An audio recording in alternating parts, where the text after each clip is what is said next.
A Twitter account that was basically operating as a shadow account for former President Donald Trump has now been banned by Twitter. The account was called DJT Desk, Donald J. Trump Desk. And what they were doing is they were taking all of those little idiotic statements that Donald Trump was making on his own new social media platform, copying and pasting those into Twitter. So basically, it was like, hey, Donald Trump's back on Twitter. The handle would suggest that, yes, it was from Donald J. Trump. And Twitter said, hey, we're not kidding about banning this guy, so you're banned too. Now, there's no indication just yet that Trump himself was running this account. There is no indication that it was anybody on his staff. In fact, I believe they have denied that it was any of them. This could very easily and, likely just end up being one of those hardcore Trump fans because so many of those really do exist on social media. So yes, I wouldn't put it past any of them. But at the same time, I also wouldn't put it past anybody willing to work for Donald Trump. This is really the kind of stuff that they do. Put together this kind of little shadow thing and, all these things from Donald Trump. No, it's not associated with us at all. Kind of like Barron Trump. And I'm not talking about Trump's kid. Actually, it wasn't Barron Trump.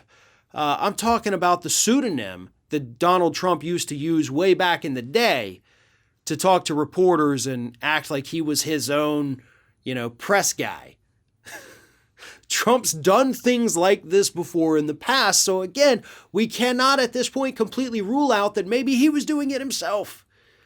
Problem is, the dude is definitely not tech savvy enough to pull off something like this, so if it was Donald Trump, he definitely had some help from members of his staff. And you know what? Here's the great thing about this. Twitter can get the IP addresses, they obviously have emails, because you have to have an email to register an account, and they can then trace that email, see who signed up for it, where it came from, whatever. So they would be able to quickly determine whether or not this person was with Donald Trump, if they were even in Mar-a-Lago, or if it's just some random nutter out there in the United States. So Twitter, I guarantee you, knows at least where this stuff is coming from, if they don't already know who exactly is tweeting it out. But either way, this little account operating as a shadow account for the president, maybe with or without his consent, has been banned from Twitter. And that just kind of shows you Twitter's not screwing around with this. If you want to use your account to do nothing but echo things that Donald Trump is saying, you're going to get the same thing too. Because his words are poison.